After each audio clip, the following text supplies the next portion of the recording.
o Lula. Não Jesus Cristo, não eu, nem você, nem a Virgem Maria, nem a Madre Teresa de Calcutá. O Lula disse, Galípolo, se tu tiver que aumentar a taxa de juros, aumente. O Lula disse, há 1 mês e meio atrás. Esse é um. 2, pressão inflacionária. Vamos discutir essa hipótese. Tem uma pressãozinha inflacionária por quê? Porque a meta estabelecida pelo Conselho Monetário Nacional é muito rígida. Vamos supor que a inflação no Brasil hoje estivesse em 5%, 6%. Qual é o problema da inflação? 5% ou 6% ao ano. Qual é o problema? Nenhum. Qual é a armadilha, chamamos assim, ideológica, nem intelectual, menos teórica, que eu quero falar sobre isso? É o seguinte, estabelece uma meta rígida, ultra rígida, e aí faz o quê? Que rompe facilmente, por um mecanismo total da economia, de maneira que uma economia cresce 3%, essa taxa ridícula, e inclusive no serviço e no agro, e não na indústria, ela já choca, e o economista burguês, e a mídia toda, e a classe dominante diz, olha a inflação, olha o peso e a pressão inflacionária, o principal inimigo do homem e da humanidade. Então, esse é o mecanismo. Mas o governo poderia dizer, nós vamos ter uma taxa de inflação de 5,5% e, portanto, não temos pressão inflacionária.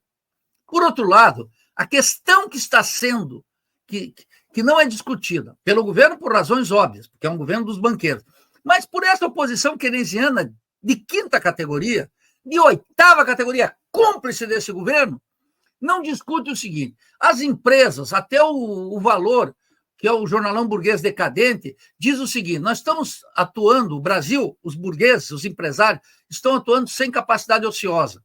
Lembra aqueles períodos da economia com crescimento de 1,5%, ou 0,5%? O que acontece? Acontecia que a capacidade ociosa era muito grande. Se aumentava a demanda, seja porque o governo faz uma PEC da transição, etc., o capitalista ele aumenta a produção sem ter nenhuma necessidade de investimento. Mas com a capacidade ociosa zerada, ou muito próximo de zero, nova pressão tem que ter investimento.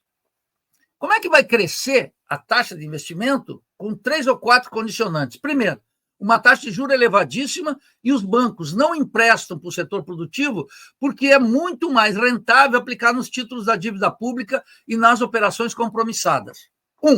Primeiro, é uma pilantragem desses economistas de quinta keynesianos que acham que se tirar o teto de gasto, aumentar o gasto público, o investimento privado vai crescer. Não vai. Sabe por quê? Precisa de investimento nos setores estratégicos para competir com o quê? Para competir com a empresa italiana ou chinesa que fez essa cafeteria aqui, para competir com a empresa chinesa que fez essa garrafinha térmica do meu sindicato, para competir com a empresa estadunidense que produziu esse celular, ou as lentes do meu óculos, ou esse computador, ou essa webcam. Como é que essa burguesia lumpen, que assalta o Estado através de desonerações feitas por Lula e Dilma, que, segundo o TCU, está em 646 bilhões, como é que essa burguesia vai soltar o seu espírito animal e começar a ser empreendedora e disputar nos preços de produção em escala mundial, capaz de derrotar os capitalistas chineses, gringos e indianos? Isso é uma farsa, não vai. Então, não tem taxa de investimento. A formação bruta de capital fixo, que é para dar uma aproximação da taxa de investimento, é 16%.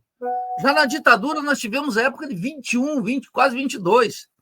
Então, esse governo é um governo que aplica a economia política do rentismo, que não oferece futuro nenhum. Por último, o governo tem um plano de industrialização capaz de substituir importações, aliviar a pressão inflacionária e criar riqueza na indústria? Não tem. Não tem. Quer dizer, que indigência intelectual é essa que está circulando entre nós como se fosse ciência certa e sabedoria? Eu fico indignado como professor de economia, ouvindo keynesianos de quinta categoria lutando contra o teto de gasto, como se o teto de gasto fosse o único impedimento. Por algo eu li Marx, né? O reino da ciência é o reino da produção. Se não analisar ali preços de produção, não tem como chegar. Então, esse é um problema sério. Como a maioria já aceitou que esse país é o agro é tech, o agro é pop, o agro é tudo, e que o orgulho burguês é a renda da terra e a renda mineira, então não vamos discutir indústria. E, portanto, teto de gás. Bom, observe a política do BNDES tocada por Aloysio Mercadante. É um subproduto da indigência que comanda o governo e está aliado com a sabedoria do picolé de chuchu na indústria do comércio. Me diga qual é o ramo, não vou nem pedir um programa, qual é a linha industrial que vai criar aqui capitalistas capazes de competir com os preços internacionais. Não tem um programa na área de ciência e tecnologia, de alta densidade tecnológica, de média ou inclusive de baixa. Toda essa grana solta e subsidiada do BNDES, o plano agrícola, etc., é para reproduzir a dependência em escala ampliada, contemplar os mesmos de sempre e não permitir que o país tenha um novo horizonte.